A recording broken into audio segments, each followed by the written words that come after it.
পুরী মানে সমুদ্র স্নান, পুরী মানে জগন্নাথ দেবের দর্শন, পুরী মানে রথযাত্রার প্রস্তুতি। দীঘার পরে বাঙালিরা পুরীতেই বারবার ছুটে আসেন, আর কেনই বা আসবেন না। এখানে রয়েছে ভক্তদের প্রিয় শ্রী জগন্নাথ সুভদ্রা বলরামের নিজস্ব ঘর অর্থাৎ পুরীর মন্দির। এখানে রয়েছে রাজা খারবেলের তৈরি গুহা উদয়গিরি খণ্ডগিরি। এখানে রয়েছে বিখ্যাত কলিঙ্গ ভাস্কর্য কোণার্কের সূর্য মন্দির, আর শিশুদের অত্যন্ত প্রিয় নন্দনকানন জুলজিক্যাল পার্ক। কম খরচে দারুণ একটা ফ্যামিলি ট্যুর। পুরীর ট্রাভেল গাইড ভিডিও ইউটিউবে প্রচুর পেয়ে যাবেন। আমি এসবে ফোকাস না করে আমি শেয়ার করব আপনাদেরকে আমার নিজের এক্সপিরিয়েন্স। পুরী ঘোরার মনোনয়ন করলে কি কি করবেন আর কি কি করবেন না, সেই বিষয়গুলি আজ এক এক করে শেয়ার করব, যাতে পুরী ঘোরাটা আপনাদের অত্যন্ত আনন্দদায়ক এবং সুখকর হয়। স্কিপ না করে পুরো ভিডিওটা দেখার অনুরোধ রইল, আর চ্যানেলটা সাবস্ক্রাইব করতে ভুলবেন না। শালিমার স্টেশনে আমরা পৌঁছে গেছি। 8:40 ট্রেন আমাদের, গরিব রথ। শালিমার স্টেশনের বাইরে রাত্রে ডিনারের জন্য কিছু পাবেন না। স্টেশনের ভেতরে এই ফুড ট্র্যাক বা ফুড প্লাজা আছে। এখান থেকে নিয়ে নিচ্ছি 140 টাকার ভেজ থালি। তাতে আছে 2টো রুটি, ভাত, ডাল, আলু ঢ্যাঁড়সের সবজি, চানা মশলা আর মিষ্টি, সঙ্গে একটা আচারের পাউচ। পরের দিন সকাল 6টা নাগাদ পুরী স্টেশনে নেমে পড়লাম। এবার স্বর্গদ্বারের দিকে যাব। পুরীর স্বর্গদ্বার পৌঁছতে হলে অটোতে করে যেতে হবে। স্টেশনের বাইরে প্রচুর অটো রয়েছে, দামাদামি করে যেতে হবে, না হলে বেশি টাকা নিয়ে নেবে। একজন দর কষাকষি করে 200 টাকায় রাজি হলো। 200 টাকায় মোটামুটি 5 থেকে 7 জন যেতে পারবেন। সমুদ্রের ধার ধার চলেছি। এই যে শ্রীচৈতন্যদেবের স্ট্যাচু। ডান দিক দিয়ে ঢুকে গেলেই প্রচুর হোটেল এবং বাজার। আমাদের বুকিং করা হোটেল দাস রেসিডেন্সি। সমুদ্র সৈকত থেকে 7 মিনিটের পথ। চলুন হোটেল রুমের ভেতরটা দেখাই। নন এসি রুমের ভাড়া 800 টাকা, আর এসি হলে 1400 থেকে 1500 টাকা। 3 জন এই বেডে খুব ভালোভাবে থাকা যাবে। একটি ছোট আলমারি, ড্রেসিং টেবিল এবং টিভি রয়েছে, আর থাকছে একটি বড় জানালা। জানালার পাশে ব্যালকনিতে যাওয়ার জন্য একটি দরজা। এখানে ছোট্ট বেসিন সহ রান্নার জায়গা, একটি সাধারণ পরিষ্কার পরিচ্ছন্ন বাথরুম, সঙ্গে আয়না। স্বর্গদ্বার একবার চলে এলেই হোটেলের কোনো কমতি নেই। অলিতে গলিতে প্রচুর হোটেল, এটা নিয়ে আর নতুন করে কিছু বলার নেই। তবে সমুদ্র সৈকত থেকে যত দূরত্ব বাড়বে হোটেলের ভাড়া কমবে। 300-400 টাকাতেও হোটেল পাওয়া যায়। এছাড়া 2000 থেকে 4000-এর ওপরেও প্রচুর হোটেল রয়েছে এখানে। বাঙালিরা এখন এতটাই ভ্রমণ পিপাসু যে আমার মনে হয় কোনো জায়গায় বা কোনো ঘোরার জায়গায় অফ সিজন বলে কোনো কথা নেই। তবে পিক সিজনে হোটেল বুকিং যদি আগে থেকে করা থাকে তাহলে আপনারা কোনোভাবেই কোনো প্রবলেমের মধ্যে পড়বেন না। যেমন উড়িষ্যার বা পুরীর পিক সিজন হচ্ছে রথযাত্রা, দোলযাত্রা। এই সময় সব কিছুই প্রাইস হাই থাকে। আগের থেকে বুকিং করা থাকলে কম খরচে হয়ে যাবে। সকাল সকাল ব্রেকফাস্ট করে নিতে হবে। এখানে পেটাই পরোটার বেশ চল আছে। ওজন হিসেবে বিক্রি হয়। 100 গ্রামের দাম 20 টাকা। পাতলা একটা ঘুগনির সঙ্গে সার্ভ করা হয়। পেটাই পরোটা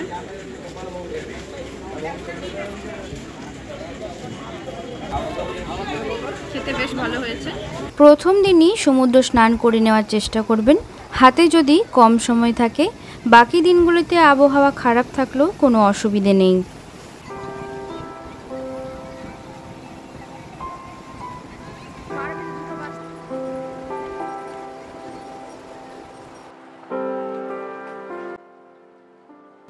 সমুদ্র স্নান সেরে চলে গেলাম লাঞ্চ করতে। এটা পুরুষোত্তম গৌড়ীয় মঠ। এর বিপরীতে রয়েছে ইস্কন মন্দির। এই মন্দিরেই আজকে আমরা লাঞ্চ করব। সম্পূর্ণ নিরামিষ খাবার, ভাত, ডাল, 5 তরকারি, কোপ্তা কারি, পায়েস এবং পাঁপড় ভাজা। থালা পিছু 100 টাকা। নিউ কাকাতুয়া রেস্টুরেন্ট, এখানেও নিরামিষ খাবার পাওয়া যায়।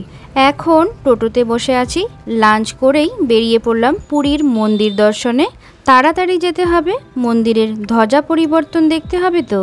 মন্দিরে সকাল 8টা থেকে 10টা পর্যন্ত মূল পুজো হয়। আজ আমাদের মন্দির দর্শন হবে ঠিকই, কিন্তু শ্রী জগন্নাথ দেবের মূর্তি দর্শন পাবো না। কেন পাবো না, বিস্তারিত বলছি। নমস্কার বন্ধুরা, আমি মনীষা, টিউব ট্রাভেল চ্যানেলে আপনাদের স্বাগত। আমি এখন পৌঁছে গেছি পুরীর মন্দিরে। রথযাত্রার 15 দিন আগে স্নান যাত্রার পর শ্রী জগন্নাথ দেবের ভীষণ জ্বর হয়, তাকে শয়নে রাখা হয়। এই সময় তার মুখ দর্শন নিষিদ্ধ, তাই শ্রী জগন্নাথ দেবের দর্শন পেতে চাইলে ক্যালেন্ডারটা অবশ্যই ফলো করবেন।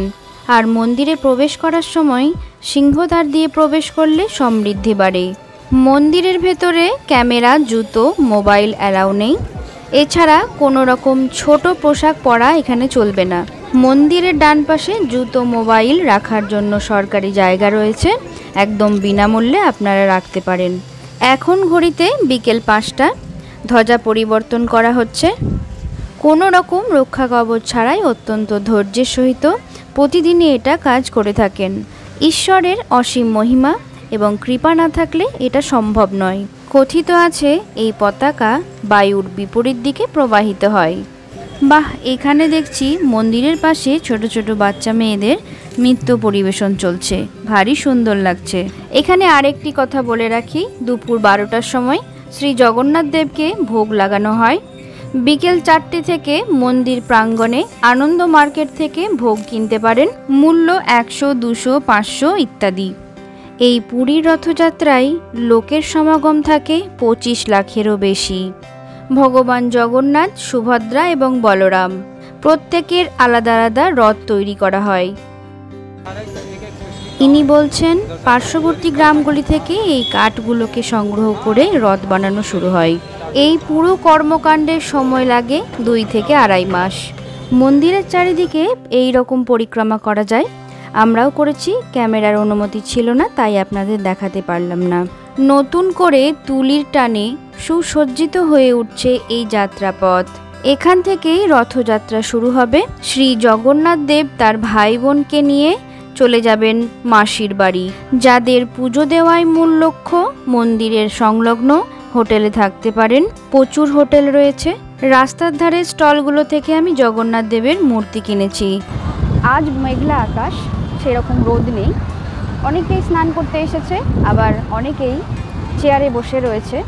সমুদ্রের ফুরফুরে বাতাসকে অনুভব করতে গেলে এখানকার যে চেয়ারগুলি রাখা রয়েছে এখানে বসতে হবে আর অনুভব করতে হবে। ঘণ্টাপ্রতি 30 টাকা এই চেয়ারের ভাড়া। ইতিমধ্যে মৌসুমি বায়ু প্রবেশ করেছে, কখনো বেশ গরম, কখনো আবার বৃষ্টি। ভাবলাম উটের পিঠে চড়বো, বৃষ্টি পড়তে লাগলো, মনটাই খারাপ হয়ে গেল। বিকেলে সূর্যাস্তের পর আমরা সকলেই ভেবেছিলাম সমুদ্র সৈকতে যাব, কিন্তু দুপুর থেকেই বৃষ্টি পড়তে শুরু করেছে। এই বৃষ্টি আপাতত স্বস্তির অবকাশ। আগামীকাল ওটিডিসির বুকিং পেয়েছি। পুরীর সাইট সিইংয়ের আগের দিন ঘিয়ে ভাজা খাজা বা রাস্তার ধারের খাবার থেকে নিজেকে বিরত রাখাই ভালো। বৃষ্টি পড়ছিল, তাও নিজেকে আটকাতে না পেরেও চলে এলাম বিচে। বিচের সমস্ত দোকান আজ বন্ধ। তৃতীয় দিন বেরিয়ে পড়লাম। এই যে আমার সঙ্গী, আমার বোন। আমরা পৌঁছে গেছি পান্থনিবাসে। টোটো করেই আসলাম, পার হেড ভাড়া 20 টাকা করে। পান্থনিবাস থেকে যে এসি বাসগুলো ছাড়ে এগুলো মোটামুটি 535 টাকা টিকিট। চলুন হলিডে হোমটা একবার ঘুরে দেখায়।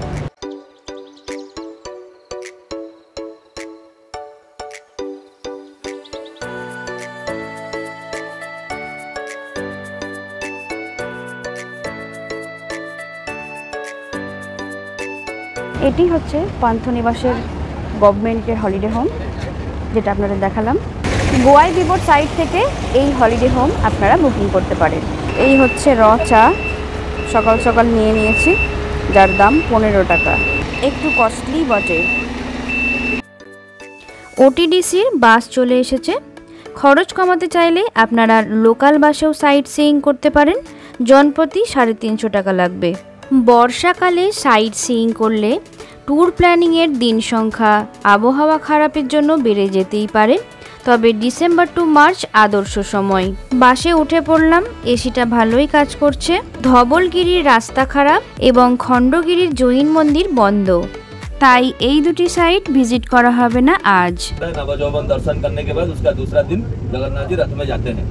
मगर इस साल नवजौवन दर्शन तो नहीं होगा, मगर इस साल जिस दिन नवजौवन दर्शन है उसी दिन कार फेस्टिवल है। और ये जो जोग जो आया ये 72 साल के बाद आया, और 4 धामों में से ये एक धाम है, और ये आखिरी धाम है, यानी पुरी।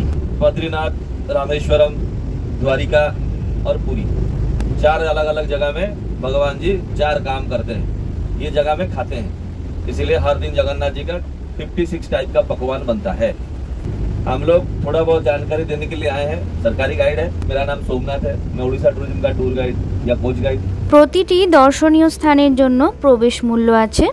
আপনারা ওটিডিসি ট্যুর গাইডকে একসঙ্গে দিতে পারেন বা নিজেরাও টিকিট কেটে নিতে পারেন। আজকের প্রথম দর্শনীয় স্থান লিঙ্গরাজ মন্দির। এটি ভুবনেশ্বরের বৃহত্তম মন্দির। সকাল 8টায় ভিড়টা কম থাকে, দর্শন পেতে সুবিধে হয়। টেম্পলের এন্ট্রি ফি, নন্দনকানন প্রবেশ এবং জঙ্গল সাফারি সব মিলিয়ে পড়বে পার হেড 325 টাকা। মন্দিরে ভোলে বাবার টিকা লাগিয়ে নিয়েছি। লিঙ্গরাজ মন্দিরে ক্যামেরা অ্যালাউ ছিল না, কিছুই দেখাতে পারলাম না। মন্দির দেখার পর বাস একটা হোটেলে দাঁড়ালো ব্রেকফাস্টের জন্য। এখানে ইডলি, ধোসা, পুরি সবই পাওয়া যাচ্ছে। আমি নিয়েছি আমার জন্য ধোসা। ব্রেকফাস্ট সেরেই আরও 7 কিমি যেতে হবে পরবর্তী দর্শনীয় স্থানের জন্য। আপনাদেরকে একটা উড়িয়া ভাষা শেয়ার করছি। মো এব্বে উদয়গিরি প্রবেশ করছি। উড়িষ্যার রাজধানী ভুবনেশ্বরের কাছে উদয়গিরি এবং খণ্ডগিরি দুটি ঐতিহাসিক এবং ধর্মীয় সাক্ষ্য বহনকারী গুহা। এগুলি খনন করা হয়েছিল জৈন রাজা খারবেলের রাজত্বকালে জৈন সন্ন্যাসীদের আবাসনের উদ্দেশ্যে। উদয়গিরি অর্থাৎ সূর্যোদয়ের পাহাড়, এর 18টি গুহা রয়েছে। খণ্ডগিরি বা ভাঙা পাহাড়, এর 15টি গুহা রয়েছে। তবে খণ্ডগিরির গুহাগুলির তুলনায় উদয়গিরির গুহাগুলি সুদৃশ্য। উদয়গিরির হাতিগুম্ফা গুহার দেওয়ালে পাওয়া হাতিগুম্ফা শিলালিপিতে রাজা খারবেলের জীবন এবং তার বিজয়ের বিস্তৃত বিবরণ পাওয়া যায়। যাদের পায়ের সমস্যা আছে তাদেরকে একটা টিপস দিয়ে রাখি, যারা উদয়গিরি বা খণ্ডগিরিতে ওপরে উঠবেন ভাবছেন তারা একটু অ্যাভয়েড করারই চেষ্টা করবেন। 19 শতকে এই স্থানটির প্রত্নতাত্ত্বিক গুরুত্ব বাড়তে থাকলে পর্যটন শিল্পও ধীরে ধীরে বৃদ্ধি পায়। উদয়গিরি, খণ্ডগিরি দুদিকে দুটি পাহাড়, মাঝখান দিয়ে একটা রাস্তা গেছে। সেই রাস্তায় কিন্তু প্রচুর বাদরের উৎপাত আছে, দেখে শুনে চলাফেরা করবেন। গুহাগুলি সুন্দর খোদাই, ত্রাণ এবং ভাস্কর্য দ্বারা সজ্জিত, যা জৈন তীর্থঙ্করদের জীবন এবং সেই যুগের বিভিন্ন সামাজিক দৃশ্যকে চিত্রিত করে। গুহা দুটি সংলগ্ন পাহাড়ে অবস্থিত, উদয়গিরি এবং খণ্ডগিরি, যা হাতিগুম্ফা শিলালিপিতে কুমারী পর্বত বলে উল্লেখ করা হয়েছে। সবচেয়ে গুরুত্বপূর্ণ ছিল উদয়গিরির রানী গুম্ফা, যা একটা দ্বিতল মঠ। এই সিঁড়ি দিয়ে আরও উপরে উঠে যাব। খণ্ডগিরির জৈন মন্দির যেহেতু বন্ধ, তাই উপর থেকেই আপনাদেরকে দেখাচ্ছি।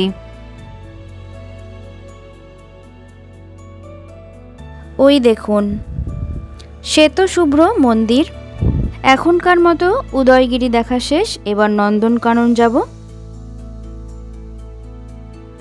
আমি এখন দাঁড়িয়ে আছি নন্দনকাননে। এই হচ্ছে নন্দনকানন।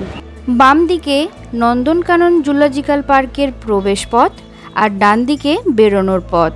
নন্দনকাননে প্রবেশ করছি। আমরা প্রত্যেকেই জীবজন্তুদের দেখার জন্য একেবারে এক্সাইটেড। জঙ্গলের ভেতরে জল ছাড়া কোনো খাবার নিয়ে যাওয়া একেবারে নিষিদ্ধ। নন্দনকাননের প্রবেশ মূল্য 50 টাকা। টিকিটের একদম নিচে কন্ডিশন দেওয়া রয়েছে।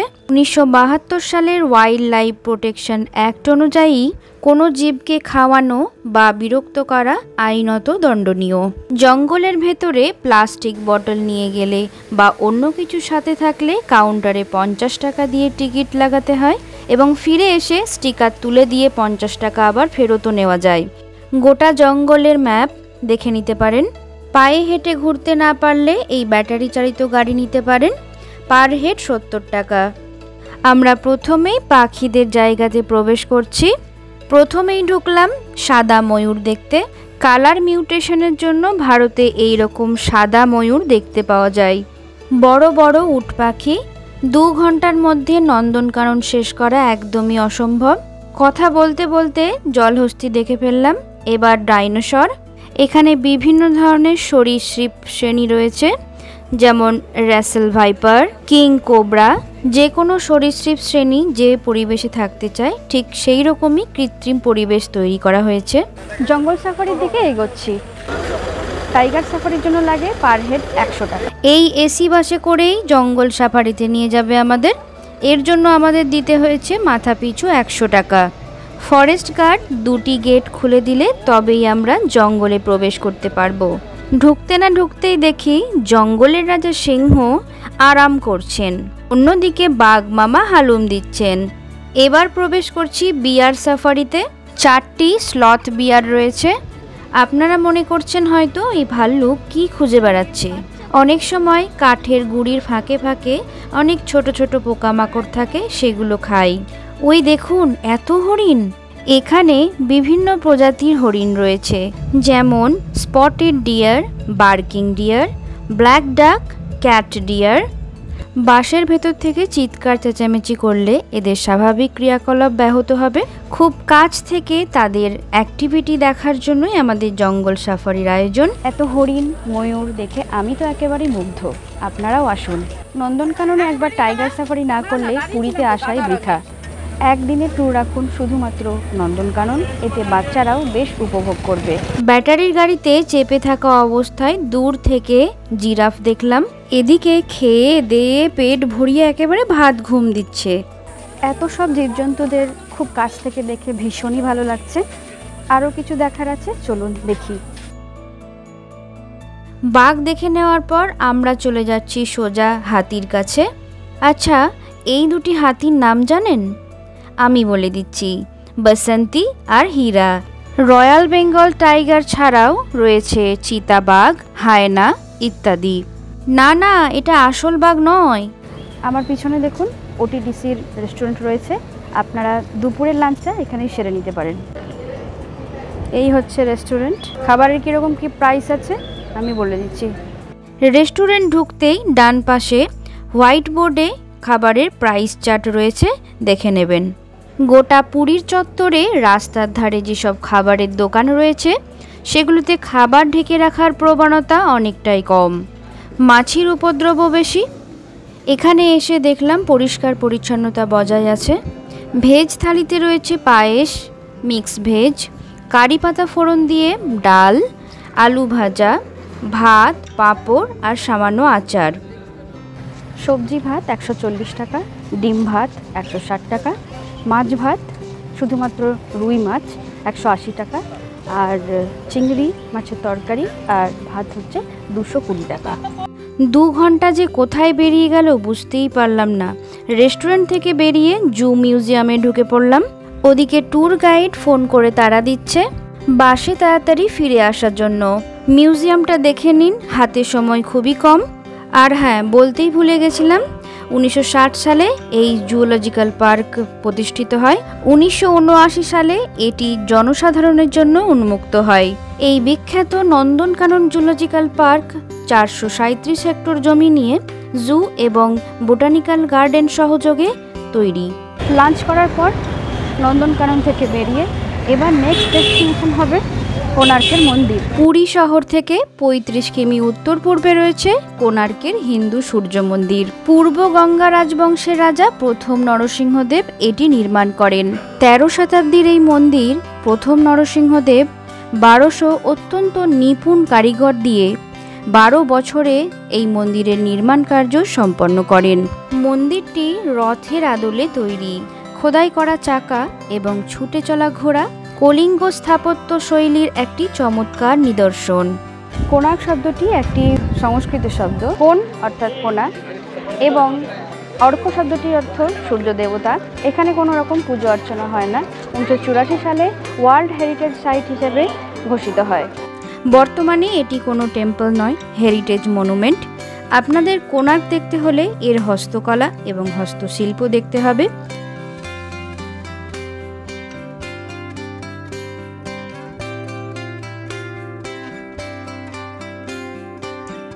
মন্দির চত্বরটি দেখুন, ভীষণই সুন্দর। মন্দিরের আর্কিটেকচারগুলো চলুন আপনাদেরকে দেখায়। মন্দিরের গায়ে হিন্দু পুরাণের অসংখ্য চিত্রপট বিস্তৃত পাথরে খোদাই করা রয়েছে। কোণার্ক সম্পর্কে জানা একটি বৃহৎ আলোচ্য বিষয়, কয়েক মিনিটে জানা সম্ভব নয়। 1676 সালের প্রথম দিকে ইউরোপীয় নাবিকদের বিবরণে এই মন্দিরকে ব্ল্যাক প্যাগোডা বলা হতো, কারণ এটি দেখতে টাওয়ারের মতো, যা কালো দেখায়। একইভাবে পুরীর জগন্নাথ মন্দিরকে হোয়াইট প্যাগোডা বলা হতো। উভয় মন্দিরই বঙ্গোপসাগরের নাবিকদের জন্য গুরুত্বপূর্ণ ল্যান্ডমার্ক হিসেবে কাজ করেছিল। মন্দিরটি সূর্য দেবতাকে উৎসর্গ করা হয় এবং কথিত আছে যে সূর্যের প্রথম রশ্মি নাকি মন্দিরের প্রধান প্রবেশদ্বারে পড়ে।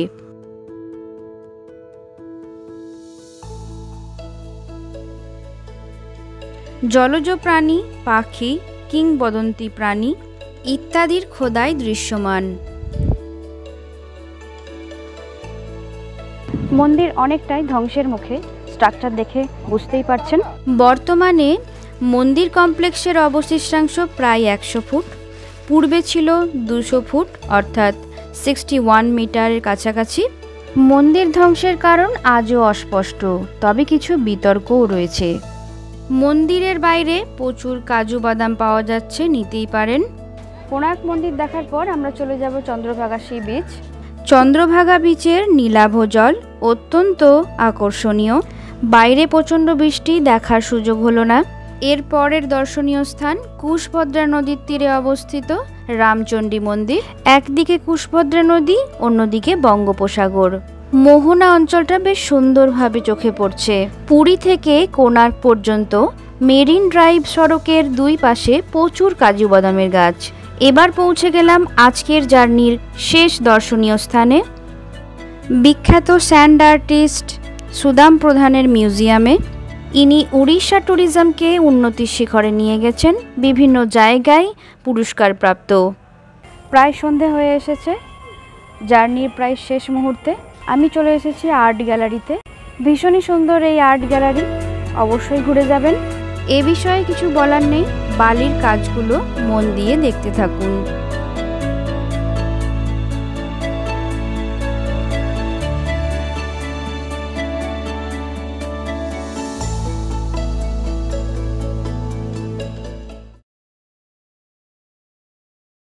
দিনের শেষে ফিরে এসে কিছু অভিজ্ঞতা শেয়ার করছি আপনাদের। যেখানে সেখানে লুচি বা পুরি এসব তেলে ভাজা যুক্ত খাবার খাবেন না।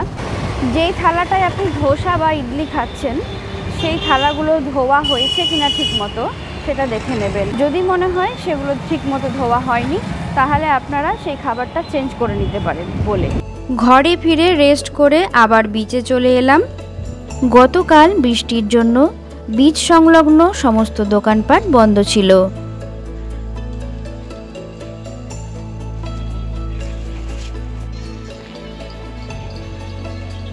সব সমুদ্র সৈকতে একই ধরনের জিনিসপত্রই পাওয়া যায়। পুরী যেহেতু জগন্নাথ দেবের স্থান, পূজা অর্চনার সামগ্রীর আধিক্য লক্ষ্য করা যায়।